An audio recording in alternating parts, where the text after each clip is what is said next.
You had the weapons in your room with you when they found you? Just a gun. So you weren't trying to get away with it? The gun was to be given to somebody to clean and hide. Who are you going to give it to? I can't tell you that. Enough people's lives have been ruined. You told Terry that? So someone else knew this was going to happen? And his name has never been mentioned anywhere. It started out like any other Southern teenage romance. The pastor's daughter found a bad boy that she just couldn't resist. He was a couple years older and didn't quite put her dad's mind at ease, but his little girl was happy. At 16 years old, it was expected for Erin Caffey to have her rebellious phase, but not quite like this. 911,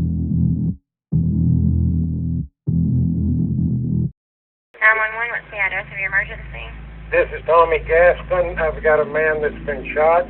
It seemed like a relatively normal evening in Alba, Texas, but Tommy Gaston was in for the surprise of his life when his neighbor, Terry Caffey, crawled to his house barely clinging to life. The scene was horrific. In the distance, his house was engulfed by flames. Tommy immediately called 911. All right, sir, I have a few questions that I need to ask you, okay? Is he conscious? Yes. And is he breathing? Yes. When did this happen? I don't know, just a little bit ago. And we've also got a house on fire out here. And the house is on fire? Is the person who shot him still nearby, sir? Yes, he's right here at me. You shot him? No, I didn't. I don't know any more details. I've got to hang up and help him. Sir, I have to ask you these questions. Okay, they're en route. Is there any serious bleeding? Yes, he's bleeding. Okay, is he completely awake? Yes, he's awake. Okay, what part of the body was injured? I don't know, but I've got to go. Sir, I need to know where he was shot. I need to know where he was shot at. I don't know. First responders rushed to the scene, where they found that the truth of the incident was much darker and more twisted than they ever could have imagined. It wasn't just a man suffering from gunshot wounds, but a man who had also just watched his entire family be killed. This was no random break-in. Terry knew the assailant, and he made that clear to police. The Caffey family was the poster of a wholesome suburban family with Christian values. Terry and his wife Penny had 3 children together. 16-year-old Erin was their eldest and their only daughter. The boys, Matthew and Tyler, were 13 and 8. Terry was a pastor, and the Caffeys were very involved with their church. Erin sang in the church choir and often sang solos. It's been said that Erin's voice would sometimes move the church crowd to tears. Erin's rebellious phase manifested in the form of her 18-year-old boyfriend, Charlie Wilkinson. As any parent would be, Erin's parents were slightly apprehensive of him at first. Terry recalls the first time Charlie was invited over for dinner, where he was immediately left with a bad impression. Terry greeted him by saying, "You must be Charlie," to which he responded, "And you are?" Despite the rude response, this didn't initially sound too many alarms, and Charlie continued to join the Caffeys for dinner, even attending church with them. Although this could seem like just a rude response or a rather benign example of defiance, it's actually a significant indication of Charlie's antisocial traits. At 18 years old, and given the fact that he was meeting his girlfriend's parents for the first time, any typical teenager would have been more careful and more respectful when responding to Terry's greeting. The fact that Charlie said, "And you are," indicates that he likely sees himself at an equal level to Erin's father. Plus, it's certainly not a friendly greeting that you would give to someone you're trying to impress. It's possible that Erin could have contributed to Charlie's confidence and lack of respect. It's possible that Erin had been speaking poorly of her family to Charlie. This could be another reason why Charlie arrived with such an arrogant attitude. As time went on, Terry and Penny noticed a change in Erin's behavior. She was closed off to everyone except Charlie. They would often seclude themselves from the rest of the churchgoers after service, and sometimes engage in public displays of affection that were seen as inappropriate for a Sunday service. The parents tried to put a stop to it by limiting the time the couple spent together. They set rules, such as Charlie hanging out at their house so that they would be there to supervise. He was to leave by 9 p.m. on school nights, and Erin could use her cell phone to talk to him until 10 p.m. This didn't slow their quickly intensifying relationship, however, and Charlie bought Erin a promise ring. The fact that Erin was closed off to everyone except Charlie can be considered pretty typical of her age. Adolescents can become obsessed with a boyfriend or girlfriend and can act like there's no one else in the world besides that person. It's strange how no other behavioral descriptors are given about Erin from her parents that indicate antisocial personality disorder. Maybe Erin showed more concerning behaviors, but her parents may have minimized or dismissed them. When it was clear that the relationship would continue to cause problems as long as it went on, Penny put her foot down and said the two had to stop seeing each other. Their intentions were to keep their daughter safe, but they never could have imagined the danger that was on the horizon.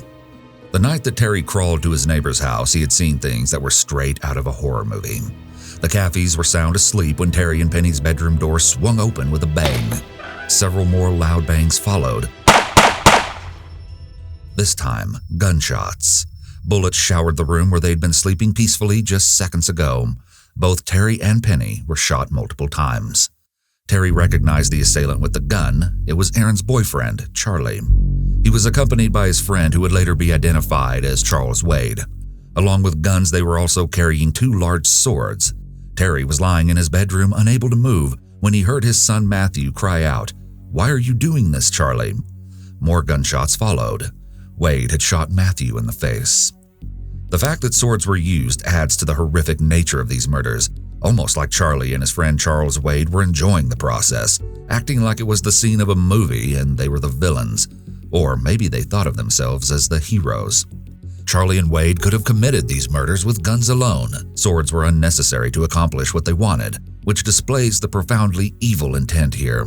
And it indicates that the 2 men gained some sort of satisfaction from the process. Tyler, at only 8 years old, hid in the corner of a closet. It is unfathomable the fear that the little boy must have felt, hearing his family be brutally murdered all around him at the hands of his sister's boyfriend, knowing he would be next if they found him.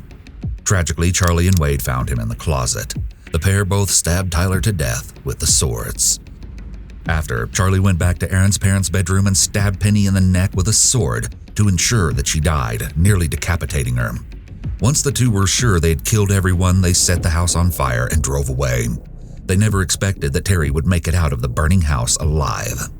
Terry had been in and out of consciousness during this traumatic event. Still, Terry fought for his life to make it out of the house and to his neighbors. Everybody knew each other in Alba. It wasn't long after Terry had named the killer that the police tracked Charlie down. In fact, Chief Deputy Kurt Fisher knew him well because he was a friend of Fisher's son. On his way to the crime scene, Fisher recognized Charlie's car where it was parked at Matthew Wade's single-wide trailer on his way to the crime scene.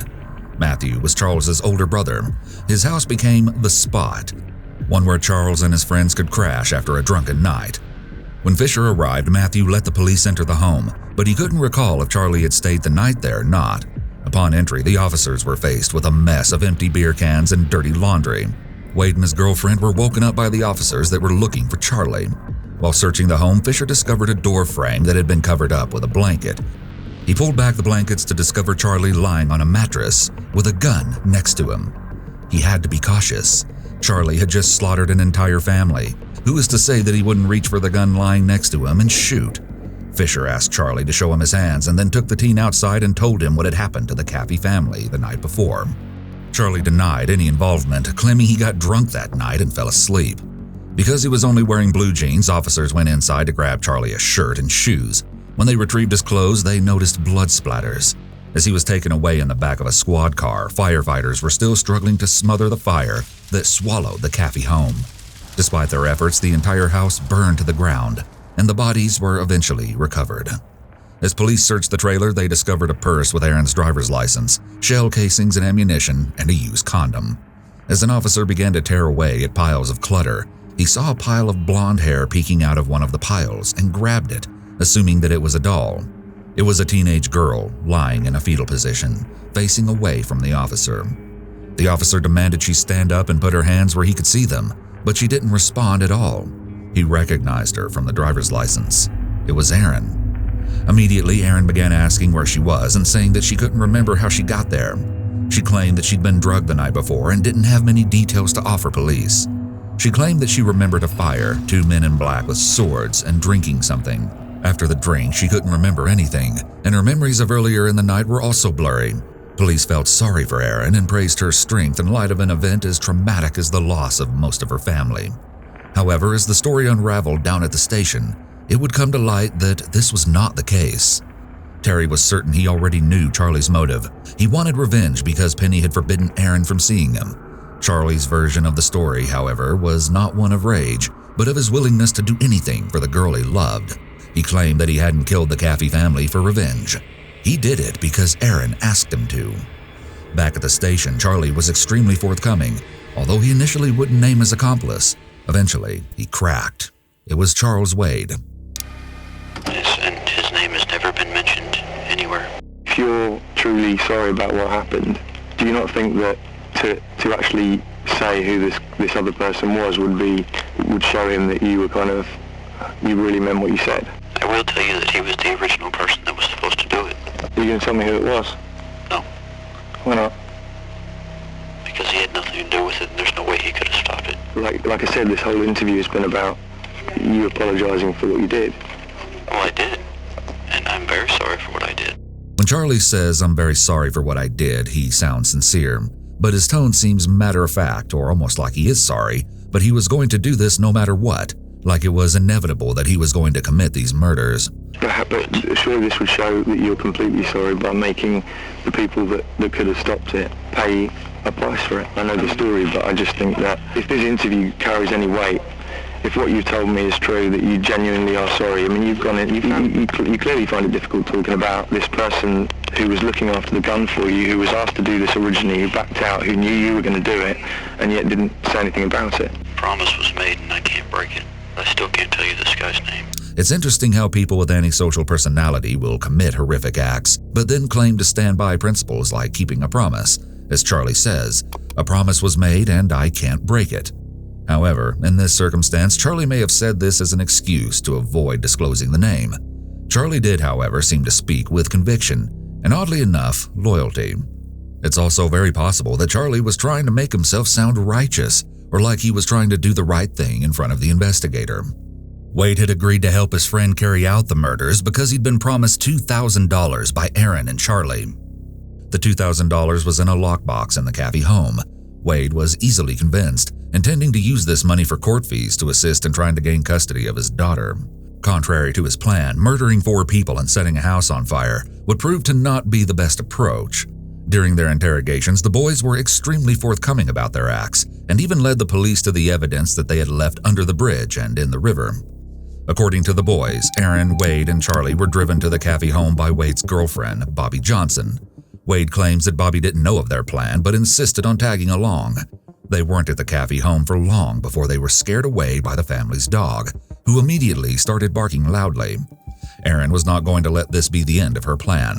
She called Charlie repeatedly in the late hours of the night, coercing him to come back and kill her parents. She said she would bring the dog inside so it didn't wake anyone up, but the boys were still hesitant, so Erin snuck out with them. Bobby drove the 3 of them to a cemetery where they sat for an hour and planned the murders of the Caffey family. Charlie said he attempted to reason with Erin multiple times, suggesting she run away instead. She insisted that she wanted them permanently gone, and not just her parents. She wanted her little brothers killed too. She said they were annoying and they picked on her. The series of events described show the severity of Erin's and Charlie's antisocial personality disorder because they extensively thought through their plan. This case was certainly not a heat-of-the-moment or anger-fueled murder. The murders were very carefully thought out by 2 people who have no empathy and likely no conscience. Erin was apparently not disturbed by the thought of making her family suffer and putting her parents and 2 brothers through such a horrible experience, an execution-style murder. It's very likely that Erin either had a deep, long-standing hatred for her family, or her psychopathy is so severe that she truly just wanted them out of her way and had no issue with disposing of the lives of her parents and brothers. This is likely antisocial personality at its most severe, because even the worst psychopaths in history will tend to go after strangers. Those who plan and engage in not only murder, but murder carried out in such a brutal manner towards their own family are really the most dangerous types of sociopaths. The term menace to society is really made for individuals like Erin, because if she could plan something like this to happen to her own family, imagine how horrific her behavior towards others she didn't know well could have potentially been. According to their plan, Wade was to kill them while Charlie carried out the murders of her parents. They burst into the house with a .22 caliber pistol and 2 samurai swords, almost successfully carrying out their plan if Terry hadn't survived. What seemed to affect Charlie the most about that night was being ordered by Wade to make the kids come out of the locked room they were hiding in. Matthew attempted to fight Charlie off but was shot by Wade immediately. Charlie said that he couldn't handle murdering Tyler, although he did stab him once.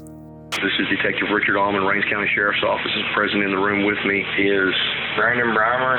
You're friends with both of them? Yes, sir. I'm friends with all 4 of the people involved. Okay.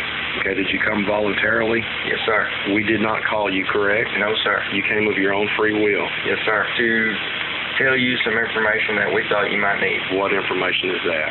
Well, I got a collect phone call from Mr. Charlie Wilkinson.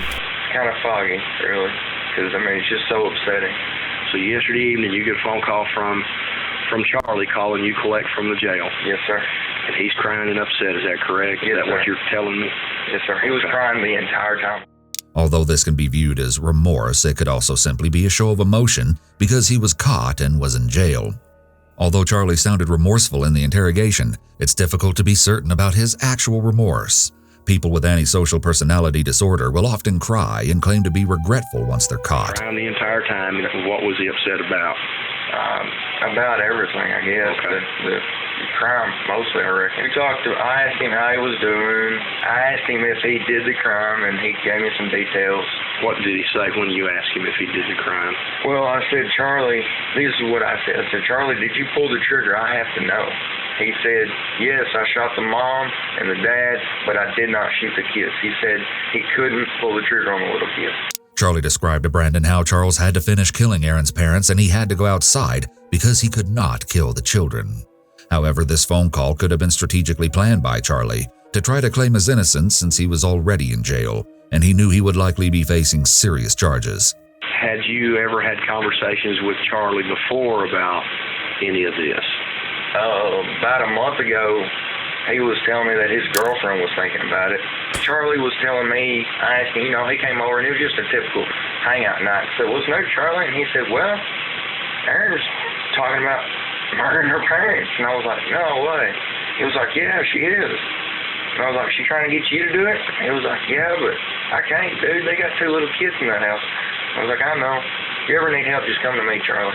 I'll keep you out of trouble. But seems like it didn't work. I asked him why he did it and what he was thinking when he did it, and he just never really gave me a flat-out answer on that. Charlie and Erin had plenty of time to show real remorse as they were planning these murders.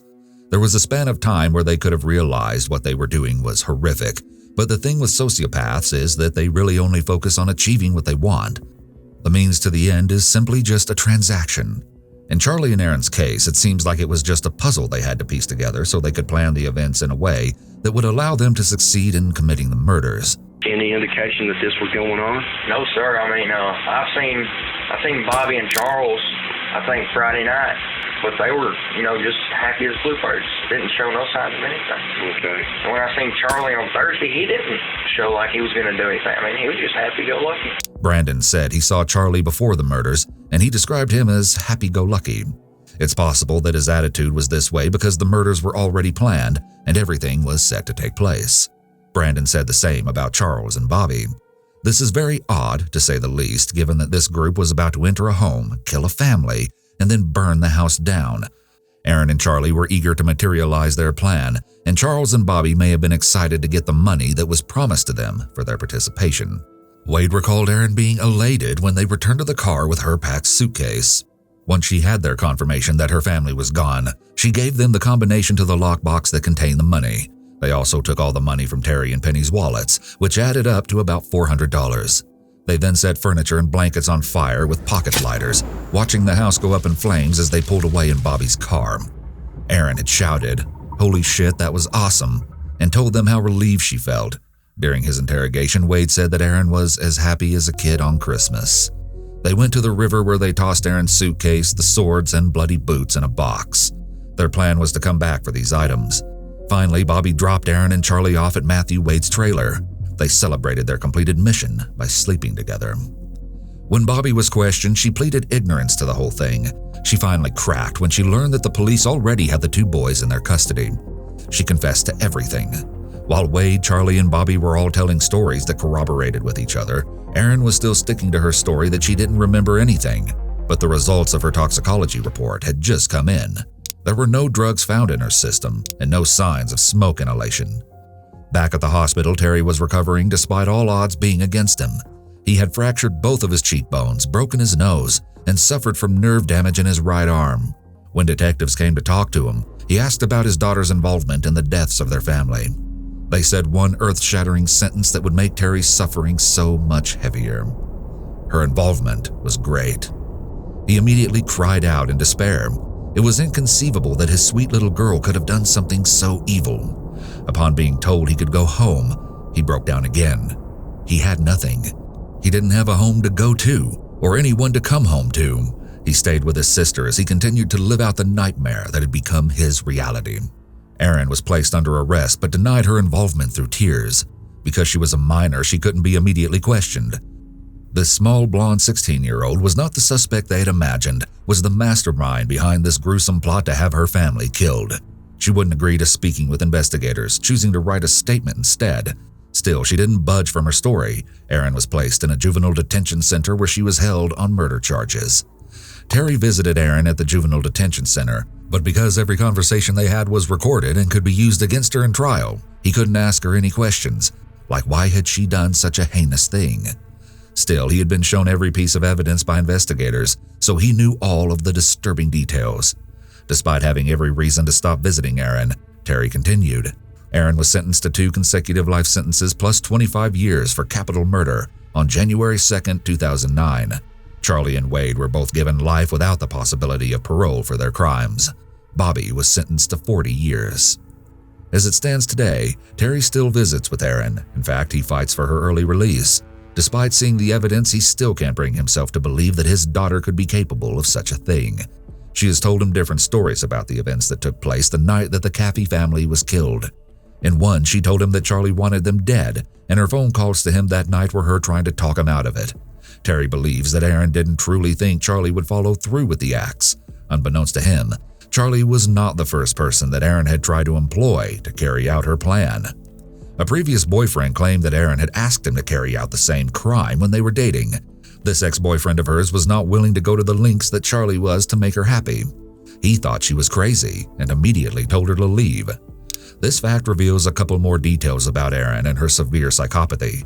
She was likely very manipulative, particularly with her boyfriends. She may have used various manipulation tactics such as urging her past boyfriend to do this for her to keep her happy.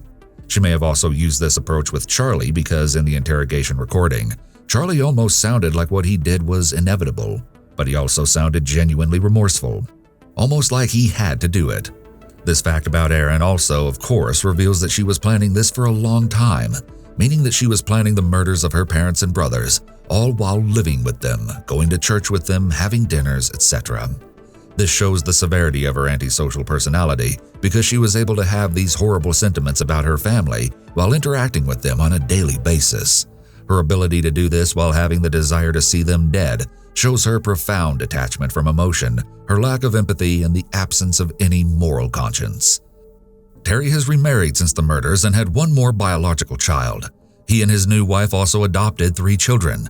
He founded the Forgiveness Project and wrote a book titled Terror by Night, the true story of the brutal Texas murder that destroyed a family, restored one man's faith, and shocked a nation. As of 2021, Erin is 29 years old and will not be eligible for parole for another 30 years. Charlie Wilkinson and Charles Wade will spend the rest of their lives in prison, dealing with the consequences of their cruel actions.